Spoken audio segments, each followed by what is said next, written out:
Hi everybody, welcome to another edition of Let's Talk About Education with Antonio Corrales.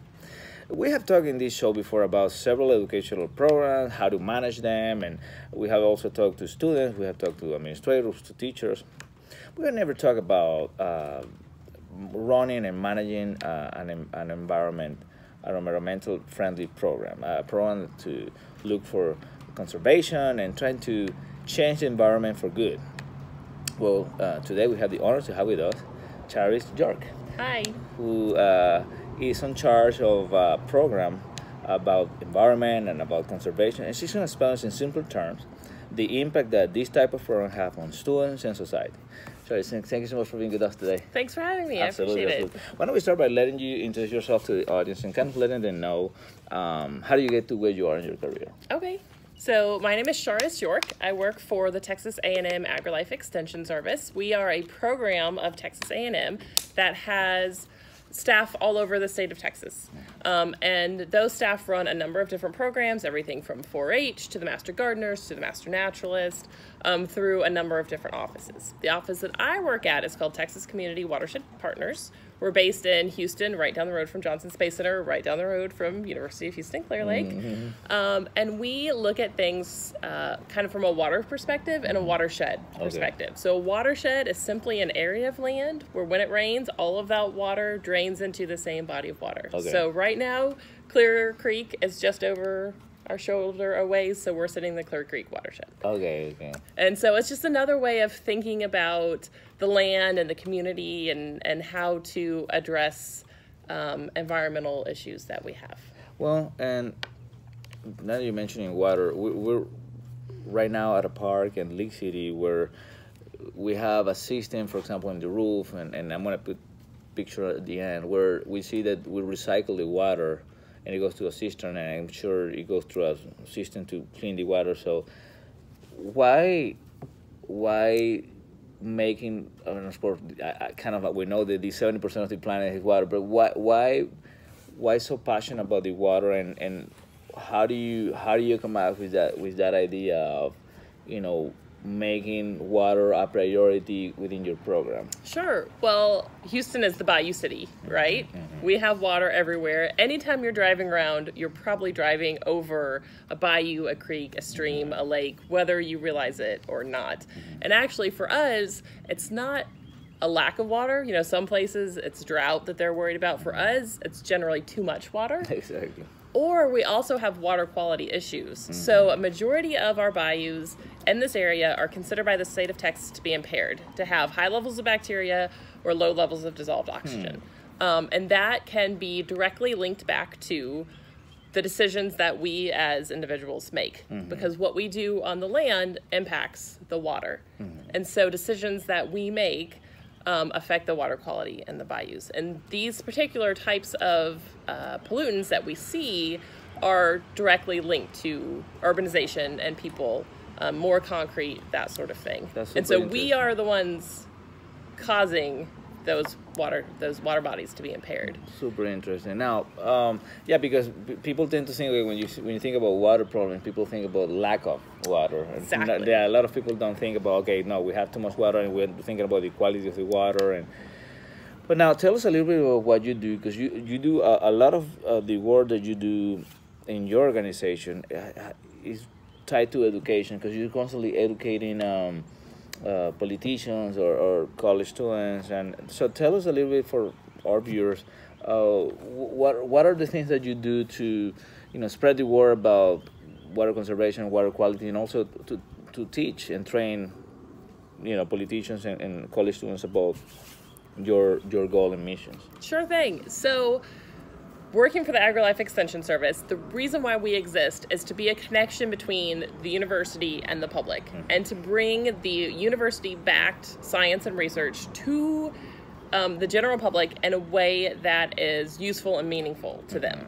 And so that is kind of what is always the driving force behind the activities that we're doing. But also, back to the water quality issue, like I said, but what we found with a lot of our elected officials, especially at the local level, is that they get elected because they have a knowledge of the community, they're well connected, But then they're asked to make a lot of really technical decisions that impact their communities for a very long time, but they're not well versed in. You know, maybe they're an accountant and they're being asked to make planning decisions, or you know, they have a lot of support from the city staff, but still they're the ones on city council making those decisions and that sort of thing. And so a lot of our education efforts are focused on that audience for that exact reason, to try and give them the knowledge to really make the decision that is best for their community. And in an educated way. In an educated way, exactly.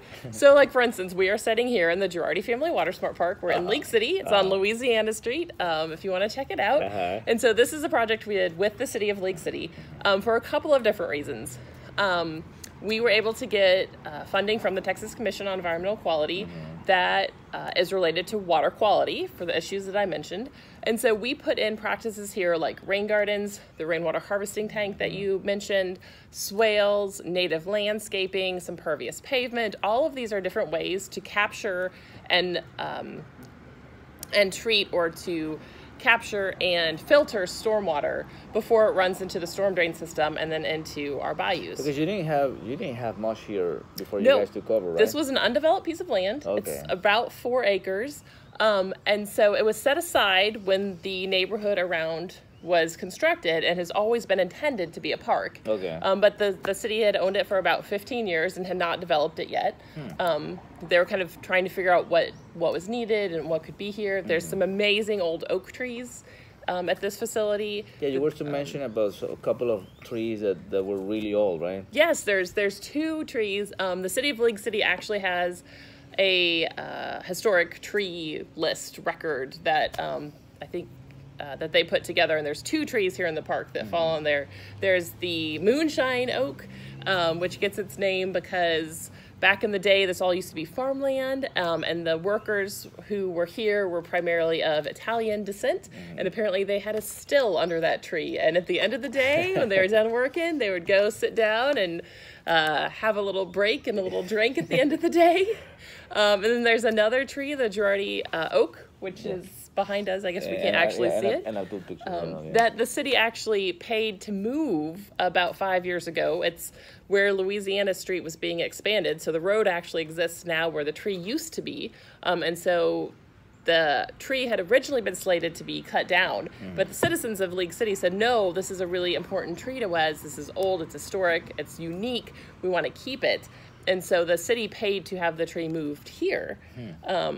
So that it could continue to live on. That is fantastic. Now, when you have to do that type of training to politicians, I mean, how do you approach that? Because you have so much division within the political spectrum, and finding the middle point and to make decisions sometimes with political agendas sometimes may be hard. So what is your approach, even if of a politician for the right or for the left?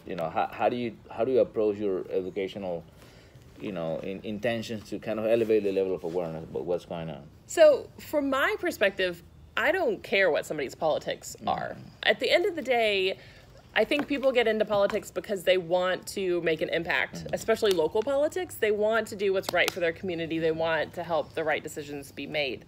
And so our job is to help them increase their knowledge so that they have a better understanding of the decisions that they make. Because at the end of the day, we know about the technical aspect of it. They know about their community and their community needs. And it's where those 2 things collide that the right decision lies. And that might have to do with what funding is available to them, what staff resources are available to them. They know what the future of their city looks like, what the past looks like, and how all the pieces fit together. And so we just try to bring them as much information as possible so that they can be informed when it comes to these decisions. So, like here at the Water Smart Park, I told you we have like the rain gardens and things like that. Well, we have signs out here that explain what those are, but we also run field trips a couple times a year. We've brought people from probably 15 other communities here to see what these practices look like, because maybe they've never seen a rain garden before. They don't know what that looks like. They don't know that you can purposely put water into a garden to filter that that's a thing that people do. The idea is to kind of spread the word about, you know, what you guys doing here, kind of using as a model. Exactly. Yes. And so, you know, then maybe only one person from that city comes to our tour and hears about it, but they can take that knowledge back to the rest of their community. And then what's great about this is it's a public park, so it's open 7 days a week. Correct. They can come anytime they want and see it as well, and kind of spread the word that way too. Have you seen an impact in that regard, like people trying to replicate what you guys have done here in other places? So, yes, there is the idea of green infrastructure, things like rain gardens, pervious pavement, it's catching on. We're seeing more and more of it happen in our area and actually across Texas. This is not new ideas. They've been doing it on the East Coast and the West Coast for a number of years. It's just kind of filtering its way to the middle of the country. You know, they've been doing it in Europe and that sort of thing. And so we're finally kind of getting behind it here as well. But, you know, we have, you know, unique soil conditions here. We have really heavy clay soils. We have high water tables because of our proximity to the coast, and you know, a lot of rainfall. You know, we get a lot more rainfall here than a lot of people do, and so all of those things have to go into the design process for all of these. But again, that's what being a part of the university is so great for, is we have those researchers who are doing those studies, who are trying to figure out how's the best way to build a rain garden here on the Texas coast. And then we can go out and build those rain gardens using those techniques and figure out how well is that working. And bring that information and say to the city of League City, this is how you should build your rain gardens. And so the maintenance of the park, because it's beautiful, and so keeping it that way, whose responsibility is it, the city, or do they work with you guys, or? So the park is owned by the city of League City, and so their Parks Department staff maintains the park. But you brought up a really good point there, is when we worked with them to build the park, we put together a maintenance manual for them, and we worked to train their maintenance staff. So the guys who come out here, who are asked to maintain this, we gave them the tools that they needed to be successful as well. Because it's not like any other park. You have specific things that you have to do to maintain it, right? Right. It's not like you just, you know, I don't know, you rain the water and that's it. No, you have to have specific things, right? Exactly. That's the rain gardens. There's not a whole lot of extra things that need to be done, but they are a little bit different than a regular garden. And so, like I said, we put together a maintenance manual. And we did a training with them, and so they have a resource that it kind of lays out for them, you know, during the different seasons of the year. Here's the things that you should do, or you should check, or if this is happening, then there might be a problem, you know, kind of things to be aware of. And they were really happy to have that, and actually really excited to be part of a new project like this. And they were glad that somebody took the time to help them understand why things were done this way and how to keep them going well. And if you come out here, you will see they do a fabulous job maintaining this park. The plants look amazing, and it's really a gem. And a lot of that is due to the city and their continued maintenance of the project. What about the impact? Have you seen an impact to the community with the park? I mean, you know, people getting involved, coming visiting. Have you seen that part of it? There are always people at the park. I can tell you, I've been here on the weekends, and there are, you know, people everywhere. There's a playground. It's a favorite spot for people to come take photos, family photos, wedding photos, you know, pregnancy photo shoots. I've seen everybody out here taking pictures. So, you know, it has to be pretty if everyone wants their pictures taken out here. Absolutely. And to be honest, when it comes to the water quality and the stormwater filtering process of that, it doesn't really matter if people know that that's happening, as long as it is happening and it's not stopping them from using the park in the way that it's intended. You can have fun, but at the same time, you know, cleaning the water in parallel. Now, what type of efforts are you guys doing to spread the word about these type of initiatives? Because this is something that's really good, and you know, you should have it almost in every community. So what are you guys doing to kind of try to expand the mission or the goals for the... So we do a lot of workshops and trainings and things like that. Usually half-day workshops. We do talks for community groups. Okay. I talked to a group of teachers earlier this year. Okay. At one of the neighboring school districts. All kinds of different places. Some of our other projects that are actively ongoing, we do a lot of volunteer work. And so Exploration Green, which is up in Clear Lake City in partnership with the Clear Lake City Water Authority, that is a constructed stormwater wetland project that we're working on, where we are working with volunteers from universities, from the communities, whomever, to actually come out and plant wetland plants in that particular park setting. And so there are lots of opportunities for people to come out and get their hands dirty and experience it firsthand. That is so awesome. Now, what do you see, not only in Texas, but, in the United States, the future of initiatives like these in terms of, water quality? Because there's a lot of concerns in terms of, number one, the quality of the water, as you're saying, and number two, how scarce, water may eventually become with the global warming and all this, and so how do you see the future of this type of initiative, and do you think that this type of initiatives can end up saving the planet, or or the country, at least for the good of the discussion? Yeah, so we are definitely seeing these programs happen more. So like the city of Chicago has really embraced the idea of green roofs. Okay. And they have thousands of acres of green roofs, which is essentially a garden on top of a building, a flat roofed building. Okay. And so from a water perspective, that is a building that usually that water would have just run off of. But now by putting the soil and the plants there, they can collect the water on the roof of the building, and that little ecosystem actually just evaporates that water back up into the air, and so it stops it from going into their storm drain system, because that's an issue that Chicago has, is they have too much water, too much runoff. They can't get it into their pipes and out to out of the city quick enough. But also that helps mitigate the urban heat island effect. And so it reduces the temperatures in the summer. It keeps the temperatures in the buildings cooler, so they're not using as much electricity.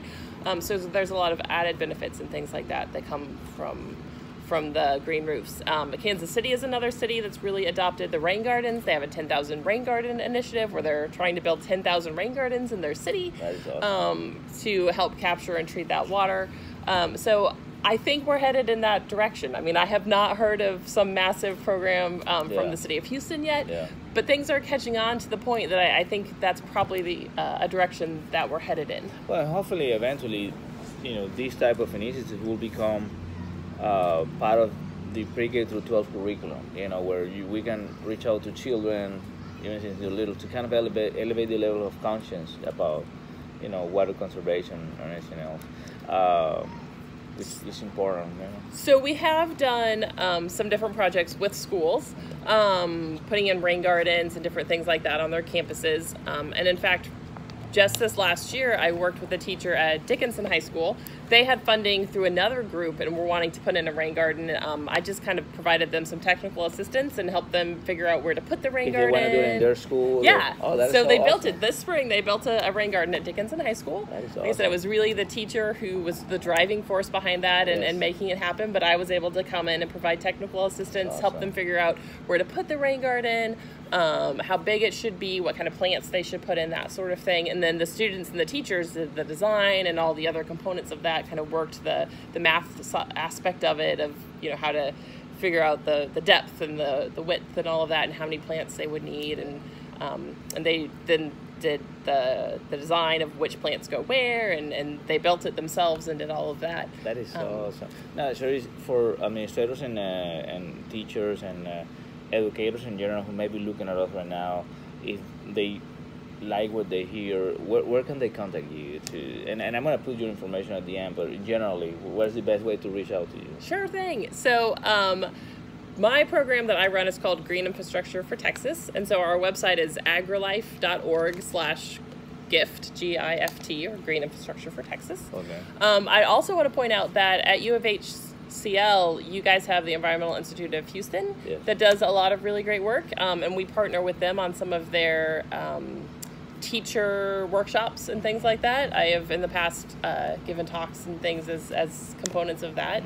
So that's a great way for teachers to get that education that can then go down to their students moving forward. But agrilife.org/gift. That's awesome. A final message for our viewers, who maybe look educators in general, or even students who may be looking at us right now and never heard about this type of initiative, water quality, and that you can have it in a park in your neighborhood, or their school. What message do you have for them? So I think one of the messages that I want for the students especially is that, my background is not in this. I have degrees in biology and botany, that when I was going to school, this wasn't even something you could get a degree in. That it's really kind of an emerging field, over the last 10 years. And so just to kind of keep in mind that things are continually changing, especially when it comes to science and the environment and new technologies and things like that, that when you're in school, to kind of keep an open mind and be open to what is out there, but also know that you can continue a lifetime of learning. A lot of what I do related to things like rain gardens, like I said, I didn't learn that in school. I've learned that on the job since I've been here. And I think that is something that a lot of people who go into the field of science, that's one of the reasons why we're kind of driven to science, is because we like that continued education and learning opportunities and things like that comes of it. And so I think that's something to really point out to students, is that things are going to change over your life and over your career, and to keep an open mind about that. But when it comes to the water quality specifically, I would say what's important to keep in mind is that a lot of the issues that we see are a result of the everyday choices that we make. And so those choices that we make can be positive or negative. And so it is important to think about the world around you and the choices that you're making, and try to make the best choices that you can.